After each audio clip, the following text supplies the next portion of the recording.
Hello, everyone. I'm Sarah, and I'm so glad to be here with you again. Today, we're re-diving into a topic that affects every single one of us at some point in our lives. Fear. It's that knot in your stomach, that racing heart, that voice in your head telling you to turn back. But what if I told you that fear doesn't have to control you? What if you could learn to face it, manage it, and even use it to grow stronger? Over the next 10 minutes, we're going to explore some incredibly powerful, actionable strategies to help you conquer your fears and reclaim your life. This isn't about magical quick fixes. It's about building real, lasting change. So, if you're ready to stop letting fear call the shots, you're in the right place. Let's get started. First, let's talk about one of the most effective, science-backed methods for overcoming fear: gradual exposure. Think of it like dipping your toes into cold water before you jump in. Instead of avoiding what scares you, which only makes the fear bigger, you confront it in small, manageable steps. Let's say you have a fear of public speaking. The idea of giving a big presentation is terrifying, right? So we break it down. Your first step might be just writing down a few talking points. That's it. No audience, just you and a piece of paper. Once you're comfortable with that, your next step could be to practice your speech in front of a mirror. Then maybe you record yourself on your phone. After that, you could try delivering it to a trusted friend or a family member. See the pattern? Each step is slightly more challenging than the last, but never overwhelming. You're building what psychologists call a fear hierarchy. You start at the bottom with the least scary task and slowly work your way up. This process, also known as systematic desensitization, retrains your brain. It teaches your nervous system that the thing you're afraid of isn't actually a threat. With each successful step, you build confidence and the fear loses its power. It's a marathon, not a sprint, but this gradual approach is how you build a solid foundation for courage. Now, while you're practicing gradual exposure, you need a tool to manage the anxiety that will inevitably pop up. This is where breathing techniques become your superpower. When we get scared, our body goes into fight or flight mode. Our breathing becomes shallow and rapid, our heart pounds, and our muscles tense up. This physiological response just feeds the feeling of panic. But here's the amazing thing. You can consciously interrupt this cycle just by changing how you breathe. One of the simplest and most effective techniques is called box breathing. It's so effective, even Navy SEALs use it to stay calm under pressure. Here's how you do it. Inhale slowly for a count of 4. Hold your breath for a count of 4. Exhale slowly for a count of 4. And then hold the exhale for a count of 4. That's one cycle. Imagine you're drawing a box with your breath. Doing this for just a minute or two can have a profound effect. It slows your heart rate and sends a signal to your brain that everything is okay. Another great one is the 4-7-8 technique. You breathe in through your nose for 4 seconds, hold your breath for 7 seconds, and then exhale completely through your mouth for 8 seconds. This longer exhale is key to activating your parasympathetic nervous system, which is your body's rest and digest system. Practice these techniques when you're calm, so they become second nature.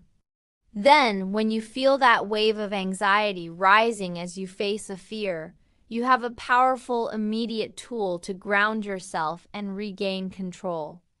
These first two strategies, gradual exposure and breathing, are incredibly powerful. But to make sure these changes stick, we need to focus on a broader framework of actionable strategies for lasting change. It's about creating a lifestyle that supports courage. One key strategy is to set clear, specific, and realistic goals. Instead of a vague goal like, be less afraid of heights, a better goal would be, this month, I will look out of a second-story window for 1 minute without panicking. This makes your progress measurable and gives you something concrete to work towards. Another strategy is to build a support system. Share your goals with someone you trust. Having someone to cheer you on, hold you accountable, and talk you through tough moments can make all the difference. Don't underestimate the power of connection. We also need to celebrate our wins, no matter how small. Did you manage to practice your speech in front of the mirror? Awesome! Acknowledge that achievement. This positive reinforcement strengthens the new neural pathways you're building in your brain, making it easier to take the next step. It's also vital to practice self-compassion. You will have setbacks.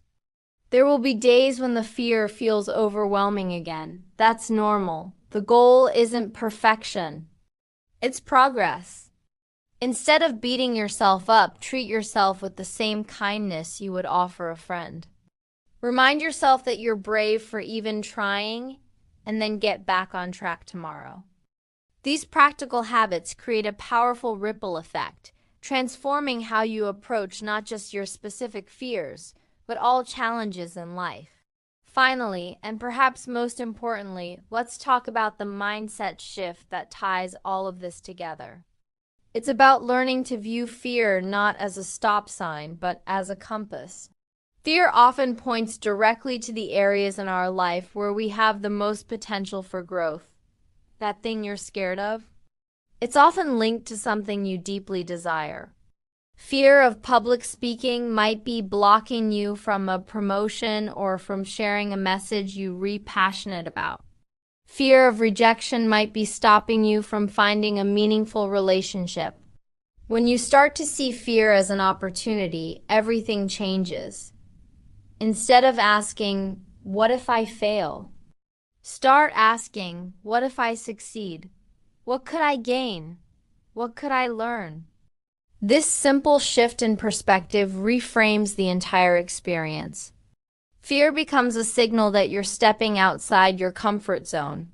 And your comfort zone is a nice place to be, but nothing ever grows there.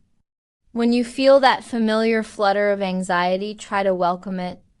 Say to yourself, there's that feeling. This means I'm about to do something important. This means I'm growing. This reframing doesn't make the fear magically disappear, but it changes your relationship with it. You're no longer its victim, you're its student. You're using its energy to propel you forward instead of letting it hold you back.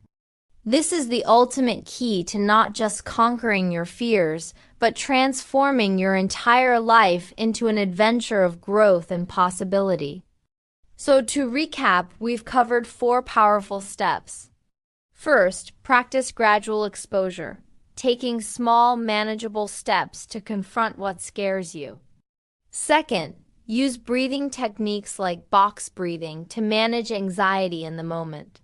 Third, build a framework of actionable strategies like setting clear goals and finding support to create lasting change. And finally, shift your mindset to view fear as an opportunity for growth. Remember, courage isn't the absence of fear. It's feeling the fear and doing it anyway. Every time you take one of these small steps, you are rewiring your brain and proving to yourself just how capable you are. This journey is yours, and you have the tools to navigate it successfully. If you're struggling, please remember that reaching out for professional help is a sign of incredible strength. A therapist can provide guidance and support tailored specifically to you. Thank you so much for spending this time with me today.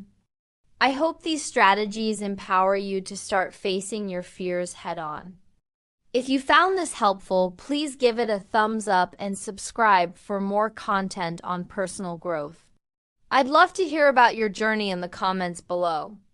See you next time.